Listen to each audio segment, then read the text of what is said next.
Assalamualaikum warahmatullahi wabarakatuh. Perkenalkan, nama saya Niken Trinanda. Saya dari jurusan Perbankan Syariah kelas C. Di sini saya akan menjelaskan sejarah dari Pelalawan, yang mana ini untuk memenuhi tugas mata kuliah Tamadun Melayu Riau.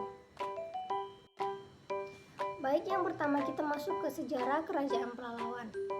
Nah, sebelum nama kerajaan tersebut yaitu Kerajaan Pelalawan, sebelum jauh dari kisah dahulu, yaitu kerajaan ini bernama Kerajaan Pakantua karena dibangun di daerah Pakantua yang mana sekarang berada di Desa Tolam, Kecamatan Pelalawan, Kabupaten Pelalawan. Setelah berhasil membangun Kerajaan Pakantua, Raja Maharaja Indra membangun Candi Hyang yang berada di Bukit Tua. Karena banyaknya hasil hutan dan barang dagangan yang dihasilkan, Kerajaan Pakantua ini berkembang semakin pesat, sehingga banyak pesaing-pesaing di daerah Malaka yang mulai bersaing dengan kerajaan tersebut.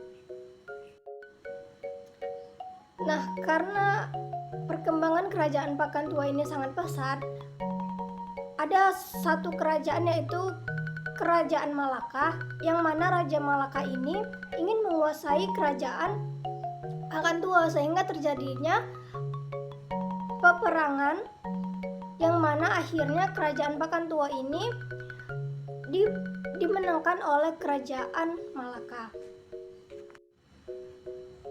Setelah berhasil mengalahkan Kerajaan Pakantua, kerajaan ini digantikan oleh raja-raja selanjutnya dan kemudian berakhir di Raja Maharaja Jaya, yang mana Maharaja Jaya ini raja terakhir dari Kerajaan Pakantua tersebut. Nah, pada era sekarang Pakantua ini diganti dengan nama Pakantua Kampar. Selanjutnya kita akan masuk ke sistem ekonomi Pelalawan. Pertumbuhan ekonomi Pelalawan ini menurun karena terjadi perlambatan selama periode 2011 sampai 2014. Menurunnya kinerja pertumbuhan ekonomi ini karena menurunnya perekonomian di bidang pertambangan. Selanjutnya, keberadaan perkebunan kelapa sawit ini banyak membantu masyarakat di pedesaan, karena keberadaan kelapa sawit ini menaikkan perekonomian masyarakat di wilayah Pelalawan. Pada akhirnya, secara umum tingkat kemiskinan di daerah lebih relatif rendah jika dibandingkan dengan di seluruh provinsi. Nah, selanjutnya kita masuk ke sistem keuangan di daerah Pelalawan, yang mana sistem keuangan ini terbagi menjadi beberapa. Yang pertama sistem Sialang Lebah Madu Tapalapan, yang mana sistem keuangan ini terdiri dari peternakan yang membantu masyarakat desa untuk meningkatkan perekonomian di daerah tersebut.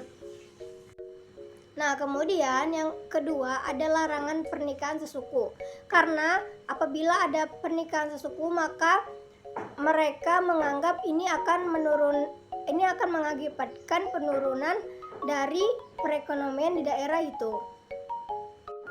Yang ketiga, ada sistem pewarisan. Di wilayah Pelalawan ini sangat masih tradisional, sehingga ada beberapa yang masih diwariskan, seperti sistem perwarisan ini yang mana mereka mewariskan tari tradisional, mewariskan hartanya dan kesenian tradisional lainnya. Nah, itu tadi macam-macam dari sistem keuangan di Pelalawan. Nah, kesimpulan yang dapat kita ambil dari sejarah Pelalawan ini yaitu Pelalawan adalah kerajaan yang dibangun di sebuah kabupaten yang bernama Pelalawan, yang mana kerajaan ini yang dahulunya bernama Kerajaan Pakantua. Karena pemekaran daerah, maka kerajaan ini merupakan pemekaran dari Kabupaten Kampar. Kerajaan Pelalawan ini dibangun pada tahun 1999. Itu tadi kesimpulan dan sejarah yang dapat saya sampaikan. Apabila ada kesalahan, mohon dimaafkan. Wassalamualaikum warahmatullahi wabarakatuh.